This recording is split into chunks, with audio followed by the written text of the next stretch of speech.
So, ayan na guys, yung painting. Together, we can get through anything.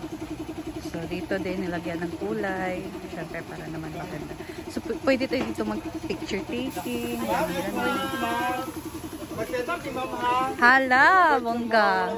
So, dito na din ang mga decoration para sa... Super stress, ma'am. Super sana all. Para saan to na ano, decoration? Ayun mo na ay naandyahanan dyan. First sakot doon.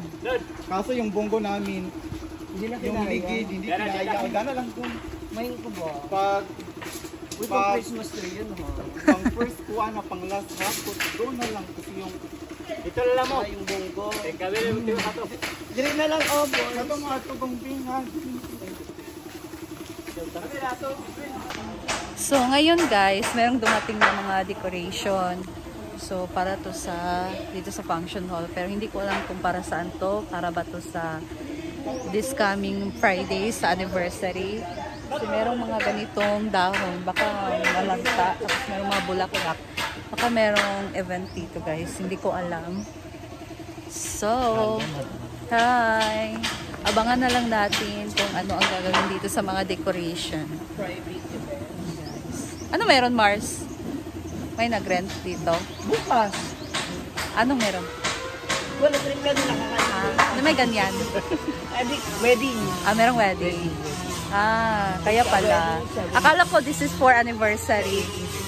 Oo. Sa anniversary ganyan lang. Lamesa po ano lang. Kaya pala hindi na kung pwede, hindi natanggalin yung mga decoration by Friday. Tanungin natin siya. Oo. So, meron palang wedding tomorrow daw, guys. So, bongga no, kasi dito nila i-held yung kasal nila. So, wow! Soon, kami din. We are planning na ikasal talaga ni Neil, pero dito talaga sa Hinaguan. Soon. Pinaprocess pa lang namin yung birth niya. Ipaprocess pa lang, hindi pa pinaprocess. Ipaprocess pa lang namin kasi merong mali sa birth ni Neil. So, ayan guys. Ayan guys, so bumalik ako dito sa my function hall. And merong nadagdagan na yung mga decoration dito. So, merong kasalan dito bukas sa farm. And meron pong kumuha ng aking tsinelas, guys. Sige pala to, babe. Oo, siya lagi kumuha ng aking tsinelas. So, tingnan niyo yung tsinelas ko. Oh. Kasi gusto ko kayo susuot eh. Huh? Bantay ka. Oh, kada gidi mong gasuoton. Ano masasabi mo na grabe yung preparation? Grabe preparation sa kasal bukas kasi it's a very ito ang pangalawang kasalan dito sa Hinaguan. Yes. First si Mother Sita and of course Daddy June. And of course ngayon naman is batch nila Diva. Sino? Yung From Hasaan lang? From Hasaan. Wow, bongga. And next, kami naman. And next is ikakasalan po si Simply Amore. Yes, and of course, grabe ang pasabog talaga kasi almost 800,000 ang nagasto dito sa kasal ngayon. Oh, grabe. Talaga? 800,000. As in? Grabe na. Napaka-bongga. Yes. Magkano yung, alam mo, yung rent dito? The rent dito is 10,000. It's depend upon the... Kaya nga, we are thankful to Mother Sita and Kuya John. And of course, grabe ang overtime nila sa paggawa ng mesa. Yes! Mesa. Kagabi pa yan sila, guys. Yes. And grabe sa ganito kalaki na function hall, or almost makikater ang 100 packs. Only 10,000 lang. Yes. Diba? Kaya nga, sulit talaga. Kaya nga, dito na kayo sa Hinaguan Farm. Yes! Only 10. Sure ka, 10K? So, ganito ka luwag na function hall, guys. Grabe, makikater na dito yung almost 100 and more. Kasi sa lawak pa naman dito ang luwag-luwag for only 10K. Sulit na talaga siya. Kasi pagka nasa mga hotel ka, 'di ba? Mahal talaga siya, guys. And then like mga resort, yung ibang resort, mahal yung ano nila, yung function. So dito napakasulit. So kung gusto niyo na nature and basta maganda makarelax kayo, maganda din dito, guys, sa Hinaguan Farm. Mga nagpaplano na mag-celebrate na kanilang mga special occasions, special events, Try nyo po dito sa Hinaguan Farm. Ayan. So, dito lang, medyo hindi pa kasi maayos yung, malayo pa kasi yung daanan dito guys, kasi papasok pa. So, yan lang naman. Pag natapos na yung dyan sa may sapa na ginawa, mas malapit na yung ano dito. Tawag dyan, access. Ayan.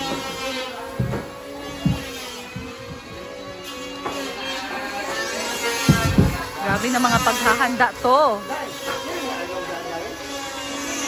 So, ibang ano, planner so, ibang organizer yung magde-decorate dito guys. So, taga dito lang din sa Hasaan. And hindi si Jana. So, ibang planning organizer, event organizer. Marami kasi dito sa Hasaan yung nag-accept ng mga event, ng mga special occasion na mag-organize. So, hindi lang si Jana. Marami din sila dito. Ano na siya? 2 days lang siya, no? 2 days agad siya daw. So, dito guys, kasali pa pala dito sa loob ng CR. Loob. Dito sa pader, bali na ginawa para sa CR. So, ano din sila dito guys, ang pintura din sila dito. Ayan, grabe. Grabe yung mga paghahanda dito.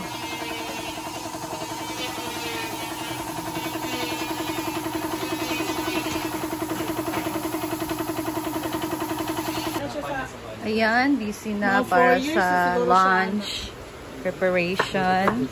Birthday ni Argel. Ayan, so ang lulutuin ngayon ay tanghon. Meron dito ang kanyang cake, guys. Ayan. Malamang adobong puti luto ni Scarlett Dark. Tapos, dito, merong chicken. So, sabi ni Britney, ako daw magluto nitong chicken. So, sarsa lang pa din. Sarsa pa din siya, guys. Walang sauce. Ayan. Kasi nagtanga-tangahan siya mag-book ng kanyang ticket. 10 hours sa Cebu. Marian. Ayan guys, so magluluto na tayo ng ating recipe ngayon na sinarsahang manok. Si man, Ano to gano'n? tamo ata na si Mami may upuan. Sa'yo, na siya. Why na ipasubra tayo? Ay, sa ba na? Uptime mo ata. So, nag-gisa muna tayo ng bawang at sibuyas. Natagi sa akin ng 10 hours. Dato ka eh.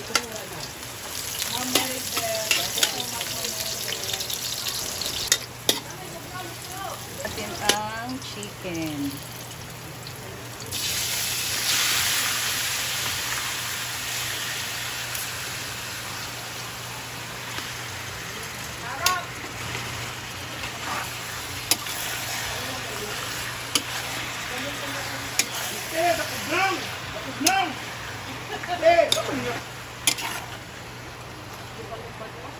Ay, pero nag-get fish.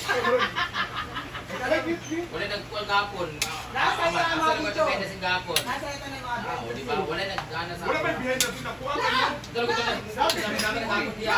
Ang sulot-tulot ko. Ang luto na ni mong mga kuan.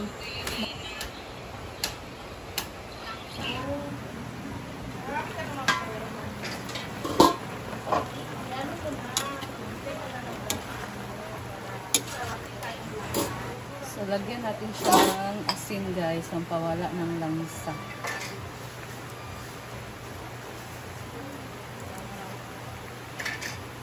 And paminta.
di ba, 20, kay picture and video na kuhakan ko.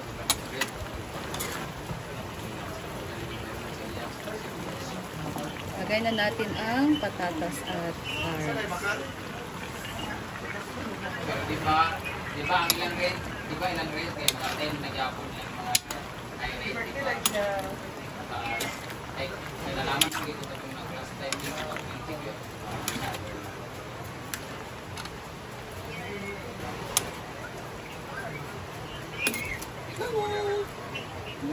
Ayaw lang. Kay Gaba ang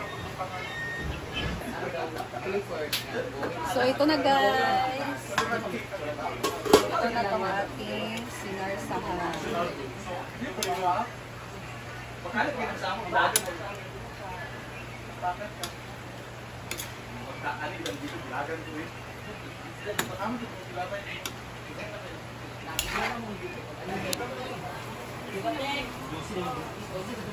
Ito na guys.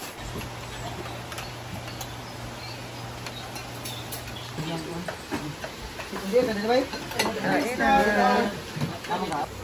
Ito ba nag-day-day ba? Hindi ka bang order ka ng stop? Gano'n